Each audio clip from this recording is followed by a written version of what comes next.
Hello viewers, welcome back to my English grammar channel Grammar with Bijit. তো আজকে আমরা শিখব কমপ্লেক্স সেন্টেন্স জয়নিং। তো কমপ্লেক্স সেন্টেন্স জয়নিং শিখতে হলে সর্বপ্রথম আমাদেরকে জানতে হবে যে কমপ্লেক্স সেন্টেন্স কাকে বলবো।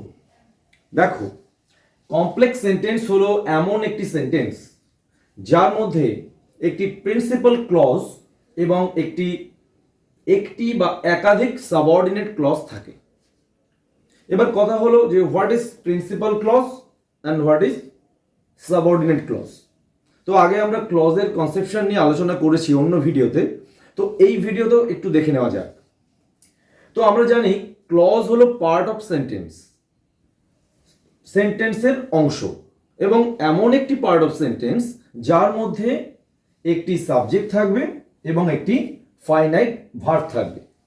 তো সেন্টেন্সের অংশবিশেষ যার মধ্যে একটি সাবজেক্ট এবং একটি ফাইনাইট ভার্ব থাকবে তাকেই আমরা বলতে পারি ক্লজ।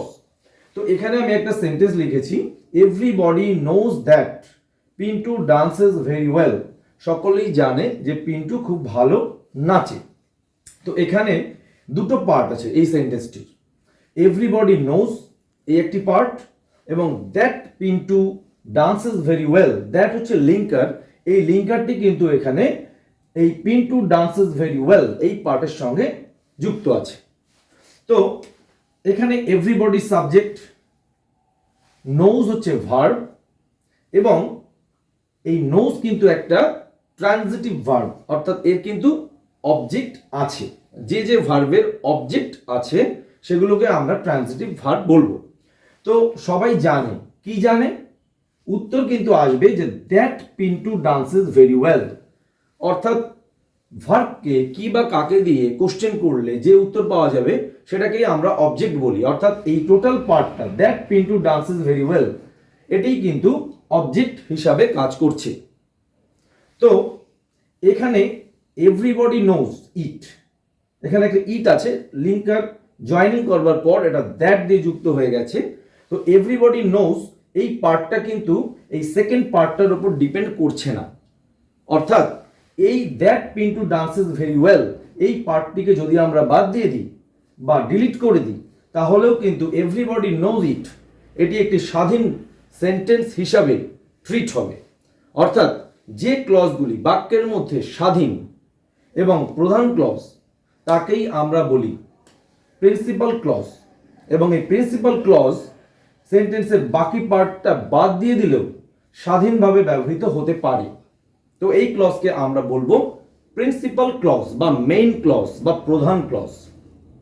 আর এই যে that Pintu dances very well এই পার্টটা কিন্তু এই প্রিন্সিপাল ক্লজটা আছে বলেই মিনিংফুল হয়েছে। যদি এই পার্ট এভরিবডি নোজ এই পার্টটাকে যদি বাদ দিয়ে দিই তবে কিন্তু এর মিনিংটা আর কমপ্লিট হবে না। তবে এটাও একটা ক্লজ, কিন্তু এই ক্লজটার মিনিং তখনই মিনিংফুল হচ্ছে যখন কিনা প্রিন্সিপাল ক্লজ থাকছে। অর্থাৎ এই সাবঅর্ডিনেট ক্লজটা কমপ্লিট মিনিং এক্সপ্রেস করবার জন্য প্রিন্সিপাল ক্লজের উপর ডিপেন্ড করে থাকে। তাই জন্য এই ক্লজটিকে বলা হয় ডিপেন্ডেন্ট ক্লজ, যার আরেক নাম প্রিন্সিপাল ক্লজের অধীনে থাকে বলে সাবঅর্ডিনেট ক্লজ।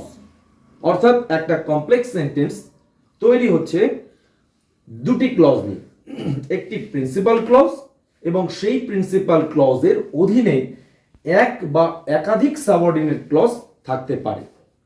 তো এবার এই সাবঅর্ডিনেট ক্লজ যদি বাক্যের মধ্যে নাউনের মতো আচরণ করে তবে তাকে আমরা বলবো সাবঅর্ডিনেট নাউন ক্লজ। সেই সাবঅর্ডিনেট ক্লজ যদি বাক্যের মধ্যে একটি কমপ্লেক্স সেন্টেন্সের মধ্যে অ্যাডজেক্টিভের মতো আচরণ করে তখন আমরা তাকে বলবো সাবঅর্ডিনেট অ্যাডজেক্টিভ ক্লজ, এবং সেই সাবঅর্ডিনেট ক্লজ যদি বাক্যের মধ্যে অ্যাডভার্বের মতো আচরণ করে তখন আমরা তাকে বলবো adverbial clause, subordinate adverbial clause. তো আমাদের কমপ্লেক্স সেন্টেন্স জয়নিং শিখতে হলে সবার প্রথমে নাউন ক্লজ জয়নিং শিখতে হবে, তারপর অ্যাডজেক্টিভ ক্লজ জয়নিং শিখতে হবে, এবং তারপর অ্যাডভার্বিয়াল ক্লজ জয়নিং শিখতে হবে, এবং জানতে হবে এই জয়নিংগুলো করতে আমাদের কোন কোন ক্ষেত্রে কি কি লিঙ্কার ইউজ করতে হয়। তবেই তোমাদের কমপ্লেক্স সেন্টেন্স জয়নিং শেখাটা কমপ্লিট হবে। তাহলে কমপ্লেক্স সেন্টেন্স জয়েনিং করতে হলে আমাদেরকে তিনটে পদ্ধতিতে শিখতে হবে। একটা হচ্ছে নাউন ক্লজ জয়েনিংয়ের পদ্ধতি, একটা হচ্ছে অ্যাডজেক্টিভ ক্লজ জয়েনিংয়ের পদ্ধতি, আর একটা হচ্ছে অ্যাডভার্বিয়াল ক্লজের। তো আমরা আজকে শিখে নেব যে কিভাবে নাউন ক্লজ জয়েনিং করতে হয়। দেখো, নাউন ক্লজ জয়েনিংয়ের এখানে ABCDE এই 5টা পদ্ধতি আমি আজকে তোমাদের শেখাতে চলেছি। তো তোমরা যদি এই 5টা পদ্ধতি শিখতে পারো, এই 5টা পদ্ধতির বাইরে আর কোনোভাবে নাউন ক্লজ থাকতে পারে না। তো এই 5টা পদ্ধতি যদি তোমরা বুঝতে পারো, তোমরা নাউন ক্লজের যে কোনো জয়েনিং করতে পারবে। দেখা যাক, প্রথমে আছে অ্যাজ অবজেক্ট। অর্থাৎ আমাদেরকে এই পদ্ধতিগুলো বোঝার আগে একটা বিষয় বুঝে নিতে হবে যে নাউন কিন্তু একটা বাক্যের মধ্যে কেবলমাত্র দুটি জায়গাতেই বসতে পারে। একটা হলো সাবজেক্টের জায়গায়, একটা হলো অবজেক্টের জায়গায়। অর্থাৎ সাবজেক্ট অথবা অবজেক্ট এই দুটি প্লেসে নাউন বসে। অতএব কোনো বাক্যের মধ্যে কোনো ক্লজ যদি সাবজেক্ট হিসাবে কাজ করে অথবা সেই ক্লজটি অবজেক্ট হিসাবে কাজ করে, তবেই কিন্তু আমরা সেই ক্লজটিকে নাউন ক্লজ বলতে পারবো। প্রথম এক্সাম্পলটা আছে, everybody knows that Kohli is a great batsman. সবাই জানে যে কোহলি একটা বড় ব্যাটসম্যান, তাই তো? তো এই টোটাল সেন্টেন্সটা হচ্ছে একটা কমপ্লেক্স সেন্টেন্স এবং এর মধ্যে এই এভরিবডি হচ্ছে সাবজেক্ট, নোজ এটা হলো ভার্ব। তাহলে সাবজেক্ট যদি এভরিবডি হয়, নোজ যদি ভার্ব হয়, তাহলে সবাই জানে, কি জানে? অ্যান্সার আসছে that Kohli is a great batsman. অতএব এভরিবডি নোজ এটা হচ্ছে প্রিন্সিপাল ক্লজ এবং that Kohli is a great batsman এই পুরোটাই কিন্তু অবজেক্ট হিসাবে কাজ করছে। তাহলে একটু আগে বললাম যে অবজেক্ট হিসাবে যে ক্লজ কাজ করবে সেই ক্লজকে আমরা অবভিয়াসলি নাউন ক্লজ বলতে পারি, কারণ অবজেক্টের জায়গায় পার্টস অফ স্পিচের মধ্যে কেবলমাত্র নাউন বা প্রোনাউনই বসতে পারে। অতএব যে ক্লজ কোনো বাক্যের মধ্যে অবজেক্ট হিসাবে কাজ করবে সেটাকে আমরা অবভিয়াসলি নাউন ক্লজ ইউজ হয়েছে বলতে পারবো। তাহলে এই একটা পদ্ধতি যে নাউন ক্লজকে বাক্যের মধ্যে অবজেক্ট হিসাবে ব্যবহার করবার একটা প্রসিডিওর। তার জয়েনিংগুলো এইভাবে করতে হয় যে everybody knows that Kohli is a great batsman. এই যে দ্যাট হচ্ছে লিঙ্কার। এই লিঙ্কার সম্পর্কে এই 5টা নিয়ম বলে দেওয়ার পর আমি আরো ভালো করে লিঙ্কারগুলো আলোচনা করে দেব। Number B, as a subject. আমরা নামটা শুনেই বুঝতে পারছি যে এখানে নাউন ক্লজকে আমাদের সাবজেক্ট হিসাবে ব্যবহার করতে হবে। এই এক্সাম্পলটা দেখো, দ্যাট বরুণ উইল সাকসিড। যে বরুণ সফল হবে, ইজ সার্টেন এটা নিশ্চিত। কোনটা নিশ্চিত? That Varun will succeed. তাহলে এই পুরোটাই কিন্তু এই বাক্যের মধ্যে সাবজেক্ট হিসাবে কাজ করছে এই ক্লজটা। তাহলে সাবজেক্ট হিসাবে যে ক্লজ কাজ করছে সেটাকে আমরা নাউন ক্লজ বলতে পারি। আগেই বললাম যে ক্লজ বাক্যের মধ্যে সাবজেক্ট অথবা অবজেক্ট হিসাবে কাজ করবে সেই ক্লজগুলিকে আমরা নাউন ক্লজ বলতে পারবো। আগের এক্সাম্পলে ছিল ক্লজটা অবজেক্ট হিসাবে কাজ করেছে, এখানে আছে ক্লজটি সাবজেক্ট হিসাবে কাজ করেছে। অতএব এটি একটি নাউন ক্লজের উদাহরণ। তাহলে আগেরটাই আমরা নাউন ক্লজকে অবজেক্ট হিসাবে ব্যবহার করতে পেরেছি, এখানে করলাম সাবজেক্ট হিসাবে। Number C, prepositional object. নামটা শুনেই বোঝা যাচ্ছে যে এখানে অবজেক্টের আগে একটা প্রিপোজিশন ইউজ থাকবে। দেখা যাক, হি পেইড নো অ্যাটেনশন। সে কোনো অ্যাটেনশন দিচ্ছে না বা দেয়নি to what his teacher said. কোন দিকে দেয়নি? তার টিচার যা বলেছে তার দিকে। অতএব এই যে ক্লজটা কিসে অ্যাটেনশন দেয়নি? Paid no attention. কিসে অ্যাটেনশন দেয়নি? What his teacher said. অতএব এই যে ক্লজটা এটা অবভিয়াসলি অবজেক্ট হিসাবে কাজ করছে। তাহলে এই এক্সাম্পল আর এই প্রথম এ দাগের এক্সাম্পল দুটি ক্ষেত্রেই কিন্তু এখানে অবজেক্ট হিসাবে ক্লজটি কাজ করেছে।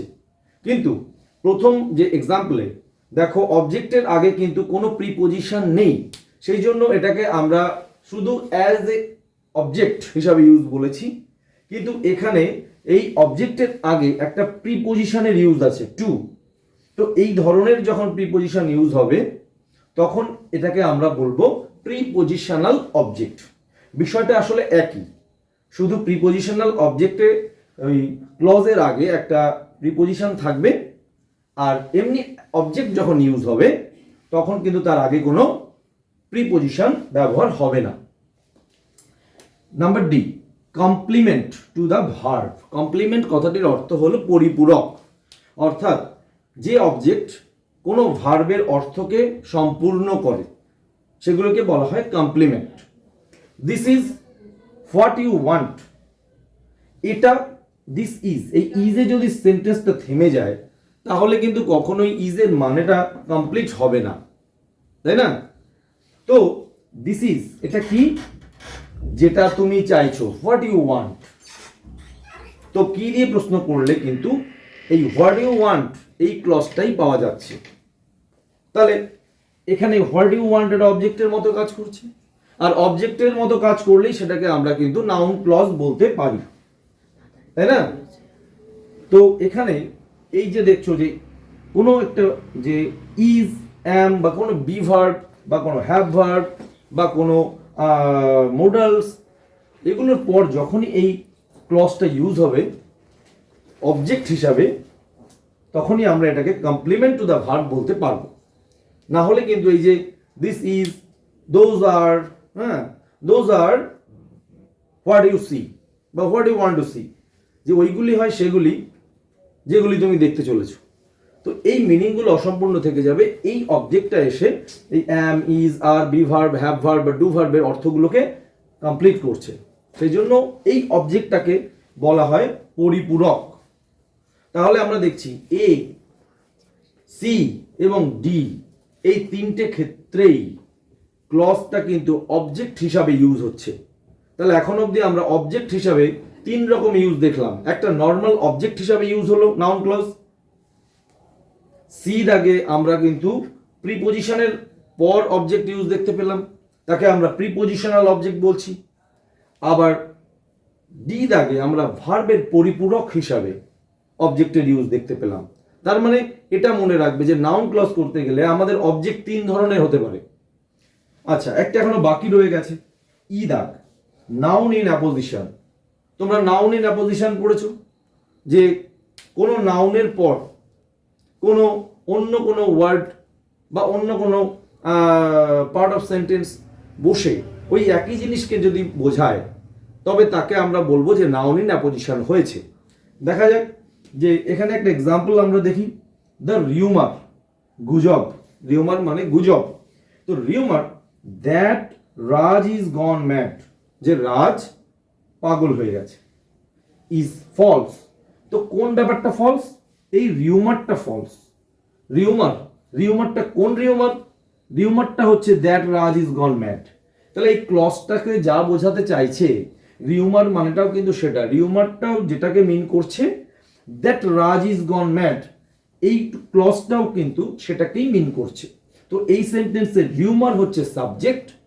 তো এখানে যে ক্লজটা বসছে এই ক্লজটাও কিন্তু রিউমার যেভাবে আচরণ করছে সেন্টেন্সের মধ্যে এই ক্লজটাও সেই একইভাবে আচরণ করছে। অতএব রিউমার যদি সাবজেক্ট হয় এখানে কিন্তু এই ক্লজটাও সাবজেক্টের মতোই আচরণ করছে, আর সাবজেক্টের মতো আচরণ করলেই সেই ক্লজটাকে আমরা নাউন ক্লজ বলতে পারবো। এবং এখানে পাশাপাশি দুটো সাবজেক্ট বসে রয়েছে, রিউমার মানেও যা, that Raj is gone mad সেই একই জিনিসকে মিন করছে। অতএব এখানে আমরা বলতেই পারি এখানে নাউন ইন অ্যাপোজিশন হয়েছে এবং ক্লজটি এখানে কিন্তু নাউন ক্লজটি সাবজেক্ট হিসাবে ইউজ হয়েছে। তাহলে আমরা কিন্তু যদি পাঁচটা নিয়ম বা পাঁচটা পদ্ধতি বা টাইপ আমরা যদি একবার বুঝে নিতে পারি তাহলে আমাদের যে কোনো নাউন ক্লজ দেয়া হোক না কেন জয়েন করতে এই পাঁচটা নিয়মের মধ্যেই কিন্তু থাকবে। অতএব এই টাইপগুলোকে আমাদের বুঝে নিতে হবে। তাহলে সাবজেক্ট হিসাবে দু রকম ভাবে নাউন ক্লজ ইউজ হতে পারে, একটা নর্মাল সাবজেক্ট অর্থাৎ বি দাগে যেটা বোঝানো হয়েছে, আর একটা হলো ই দাগে বোঝানো হয়েছে নাউন ইন অ্যাপোজিশন। এই দুটি ভাবেই কেবলমাত্র নাউন ক্লজে সাবজেক্ট হিসাবে ইউজ হতে পারে, এবং অবজেক্ট হিসাবে 3 রকম ভাবে ইউজ হতে পারে। একটা নর্মাল অবজেক্ট, একটা প্রিপোজিশনাল অবজেক্ট, আর একটা হচ্ছে কমপ্লিমেন্ট টু দ্য ভার্ব। এবার এসো আমরা এই নাউন ক্লজে কোন কোন ক্ষেত্রে আমরা কি কি লিঙ্কার ব্যবহার করতে পারবো সেই বিষয়টা একটু আলোচনা করে নিই।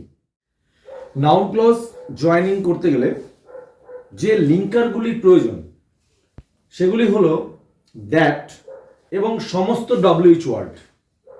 এক একটি ক্ষেত্রে এক একটি WH word meaning wise use হয়।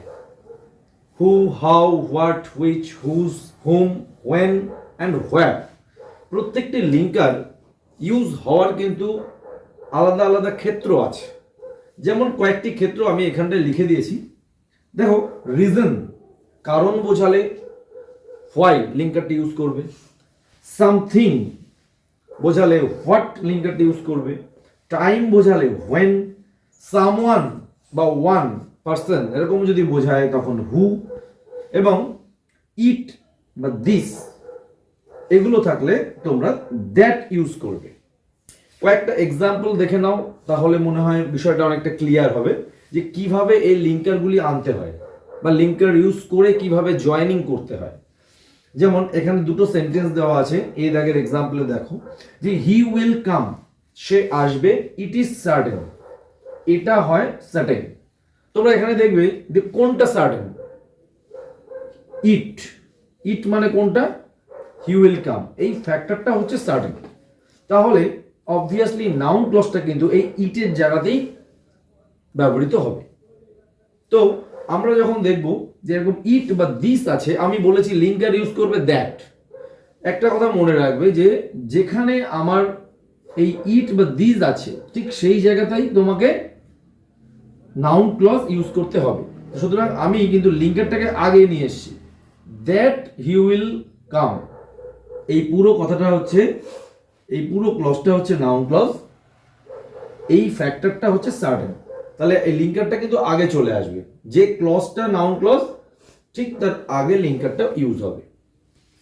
খেয়াল করে দেখো কমপ্লিট উত্তরটা, that he will come is certain, they are mine, I will prove this to you. দেখো অবজেক্ট আছে দিস, কোনটা প্রুভ করবে, এই ফ্যাক্টরটা, দে আর মাইন। সঙ্গে সঙ্গে দিসের জায়গায় তোমার লিঙ্কারটা ইউজ হয়ে যাবে দ্যাট। দেখো I will prove that they are mine, বাকি পোর্শনটুকু লাগবে। অর্থাৎ এই দিস বা দ্যাট বা ইট বা দিস, এই কথাগুলো ঠিক যে স্থানে থাকবে লিঙ্কারটাও সাধারণত সেইখানেই ইউজ হয়। লিঙ্কারটা বসে বাকি ক্লজটা বসে যাবে, তাহলেই কিন্তু মিনিং চলে আসছে। এখানে ইটটা প্রথমে ছিল, তাই জন্য নাউন ক্লজটা কিন্তু আমি লিঙ্কারটাকে আগে দিয়েছিলাম এবং তারপর নাউন ক্লজ ইউজ করেছিলাম যে that he will come is certain. এখানে দিসটা শেষে আছে, আমাকে দুটো সেন্টেন্স পড়ে দেখতে হবে যে এই দিস, ইট বা টাইম বা সামথিং বা রিজন এগুলোর মাধ্যমে কিসের কথা বলা হয়েছে। এখানে যেমন কোনটাকে প্রুভ করব, দে আর মাইন, এই কথাটাকে প্রুভ করব, তাহলে নাউন ক্লজটা এখানেই বসবে এবং এই দিস থাকলে পরে লিঙ্কার ইউজ হবে দ্যাট, এটা আমি আগেই বলেছি। তাহলে কমপ্লিট উত্তর হবে যে I will prove that they are mine. See, আরেকটা এক্সাম্পল দেখো, Mister Lal is a generous person. Mister Lal হলো একজন দয়ালু ব্যক্তি, নোবডি ক্যান ডিনাই ইট। দেখেছো ইট শেষে আছে, অবভিয়াসলি লিঙ্কারটাও ঠিক এখান থেকেই শুরু হবে, ইটটা উঠে গিয়ে এখান থেকেই শুরু হবে, কারণ এখানে অবজেক্ট কিন্তু ইট। তাহলে এই অবজেক্টের জায়গায় নাউন ক্লজ ইউজ হবে। তোমরা দেখো তাহলে উত্তরটা কি আসছে, যে nobody can deny that mister Lal is a generous person. এই দ্যাট থেকে এই জেনারেস পার্সন পুরোটা কিন্তু এই সেন্টেন্সের অবজেক্ট হিসাবে কাজ করছে। আমরা যে 5টা নিয়ম শিখেছি তার মধ্যেই একটা নিয়ম ছিল যে object as a noun clause as a object, সেই রুলসটার সঙ্গে এটা মিলে যাচ্ছে। আবার একটা এক্সাম্পল দেখি আমরা, যে there is a great noise in the hall, I don't know the reason. একটু আগেই বললাম যে রিজন বোঝালে আমরা লিঙ্কার ইউজ করব হোয়াই, ঠিক আছে। তো আই ডোন্ট নো, এই রিজনটা উঠে যাবে, কিন্তু রিজন বোঝালে ওই রিজনের জায়গায় আমরা লিঙ্কারটা আনবো। রিজনটা উঠে যাবে, উঠে গিয়ে হোয়াই বসবে। তাহলে I don't know why there is a great noise in the hall. তাহলে আই হলো সাবজেক্ট, ডোন্ট নো ভার্ব, এবং এই হোয়াই থেকে এই হল পর্যন্ত এটা কিন্তু অবজেক্ট, অথবা নাউন ক্লজ।